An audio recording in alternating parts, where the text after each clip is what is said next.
cross corners like everywhere, and it wouldn't give it to me. What is up, ladies and gentlemen, bunters? We're here for round 16, Spa. What can I say really? It was an eventful race, as you'll see. In the background you might be able to hear Matty talking about cloudy with a chance of meatballs. I don't really know what to make of that, but anyway, qualified fourth. On the prime tyres, ahead of me is Clarkey, Jam and Swain. Behind me I've got JG and Fossey. And yeah, this is a circuit that's more suited to my kind of driving, I suppose, and I felt I could get a decent result today, coming off the back of Abu Dhabi, which was my worst race this season that I've actually finished anyway. So really need to kind of make up some ground to Matty and Clark in the championship. And as you can see, it's not a nice bright sunny day in the Ardennes forest. It's very overcast, but we're on the start line, and as you'll see in a minute, it all kicks off straight away. I'm revving the Ferrari engine in the beautiful Toro Rosso, and we're away. I've gone into lean mix trying to get the best traction I can, use the curves, and I'm getting alongside Clarkey, ready to go do a move on the outside. But then JG comes and takes out Jam and Swain, the two favourites for the win. And I must admit, he did me a favour there, although it is sad to see the two guys that, in my opinion, are the only guys that can really challenge the XML drivers. And on to Clarkey now. I've fused my curves on the top of Eau Rouge, and I've got past him straight away for the lead of the race. And Fruit Loops is attempting a similar move now. Not a great first few corners for Clarkey San. And Fruit Loops is into second place, and he's quick. And at the end of sector 2, I've gone wide into the gravel, and it allows Fruit Loops to take the lead. So a lot's happened already on the first lap. And as you can see, Fruit Loops go straight past, and now I've got Matty all over me in the Ferrari. Not a very good looking Ferrari this year. They haven't really made a good looking car since what, 2009, 2010? But anyway, I think he might make a move into the bus stop chicane, and I've forgot to change down into first gear, so I've really not done myself any favours there. And that allows Matty to then make a move on the outside, and obviously there's no DRS, this is only lap 1, but he's going to try and go around the outside of the first corner. I turn in nice and early and managed to defend the position. And on to lap 3. I've caught up to Fruit Loops and I've got the DRS. I'm going down the inside, but I brake too early, and Fruit Loops manages to keep the lead. That was my mistake there, but I'm still on him. I think I've got better pace than him in the middle sector so far at this stage in the race. And yeah, I'm right on to the back of him now.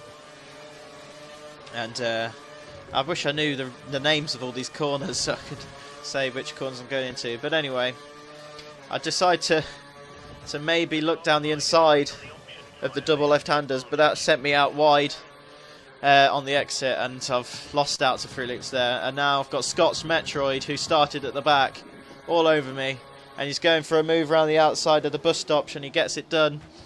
But I've got DRS, so I'm not too worried. And Matty's not too far behind either, so I've got to keep my wits about me.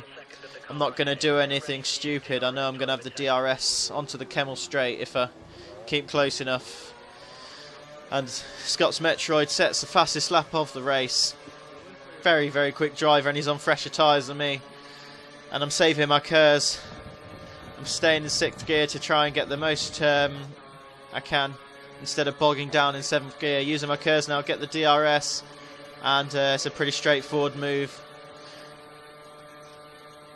And that's the job done, into second place. Now I'm trying to catch up to Fruit Loops, but Scott's Metroid is right behind me. And on lap 5, I've caught up to Fruit Loops yet again, using my cursor at the top of Eau Rouge. And this time I decide to go on the left-hand side, use my DRS, and I get past before the braking point, so hopefully I can defend the position. And then Scott's Metroid appears from out of nowhere. I did not see that coming at all, and he knocked me off the track there. I think he ended up losing his place to Fruit Loops, but I do apologise, I just didn't see that one coming at all. And yet again, Metroid going around the outside of the bus stop, and I'm trying the undercut, but he's getting good traction out of these tight corners, so I can't get past. But I'm just trying to be patient and waiting for the DRS on the Kemmel Straight. Trying to stay as close to him as I can, using a little bit of curves. I don't want to lose out, and especially with Fruit Loops behind. Serial boy. Staying in 6th gear for Eau Rouge, and then using curves on the exit, and getting the DRS. Should get straight back past. It's going to be a tough fight for the lead of this race. It's not going to be over and done with, but I'm very aware that if I let Scott's Metroid,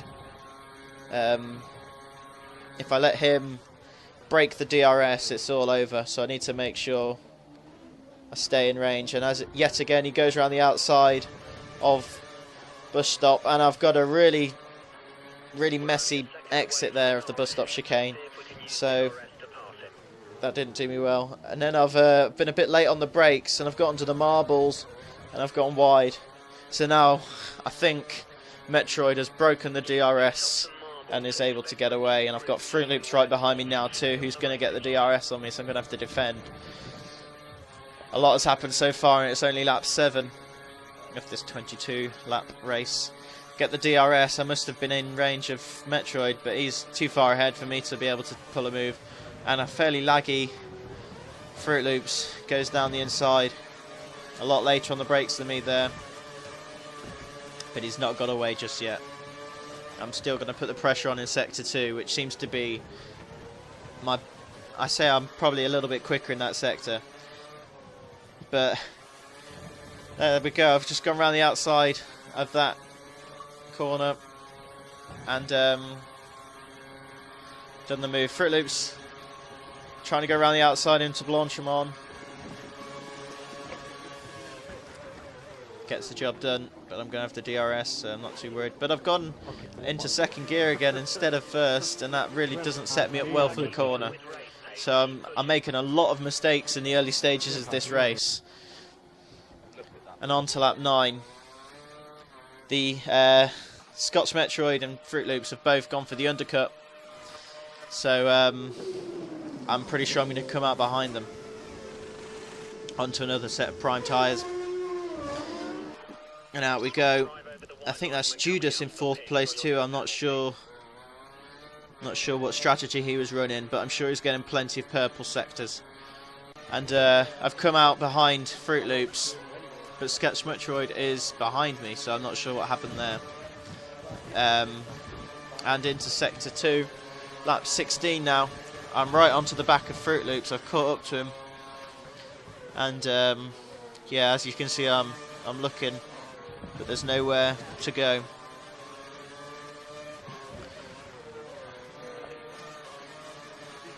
Shifting down into 1st gear there, that was a mistake. But I'm right behind him now, and I should have a good slipstream going into bus stop. He's trying to avoid it, he's dodging it, and yeah, it's not good enough though. I've got into the slipstream. I'm going to make a move down the outside, just like Scott's Metroid did on me. But Fruit Loops defended the line very well. There was nowhere for me to go, and then he dies into the pits. So again, he's going for the undercut. And, well, I think Scott's Metroid was actually on a different strategy, which is why he was behind. But here he goes down the inside on the Kemmel Straight on the option tyres, and I'm giving him plenty of space, and he gets past. So good move by him. Very close racing throughout this race, I must admit. It was very hard to avoid incidents, but just about managed it. And on to lap 17. I pit for my final pit stop, going on to the options as I've not used them yet. And I'm going to have to really push, because I believe both Fruit Loops and Scott's Metroid will be in front. So I don't think there's any threat from 4th place. At the moment it's Judas, so I think he's quite far away behind. But anyway, Fruit Loops has gone through, and on lap 20, fast forward in a bit now, I'm right onto the back of him, got the DRS, and I've hit the barrier, and that's cost me big time, because I don't believe I catch up to Fruit Loops now and take him on the DRS. So I'm gonna have to wait until the last lap to see if I can get past. So I've got to really put in a good lap time now on lap 21 to make sure I can get back up to Fruit Loops for the final DRS zone of the race.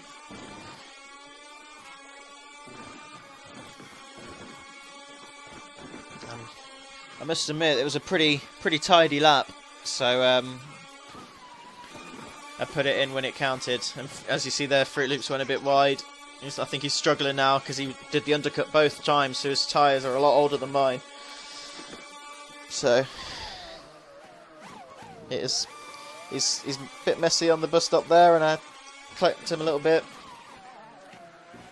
Got the DRS, and it's all going to be up to this final DRS zone. Yeah, almost feels like slow motion now after that. And I've used my KERS at the top of Eau Rouge, as I've done many a time, and the sun has come out to witness the battle for 2nd place, and I've got past Fruit Loops, and he tries to stay on the outside, but I close the door. And going into Blanchimont, Fruit Loops is miles back, but somehow he manages to get the slipstream and go for a bonsai move down the inside, and I've turned in a little bit early and side pod glitched, and it's effectively ruined my chances of keeping 2nd place, and I was absolutely fuming. But Fruit Loops has stayed on the line to let me through, and I must admit that's great sportsmanship by him. Yeah, I must say thank you to Fruit Loops. He didn't have to do that, but he did. So that was a stunning race, and well done to Scott's Metroid. Clearly a league above the rest, and I just look forward to seeing you in Monaco. Don't expect any points.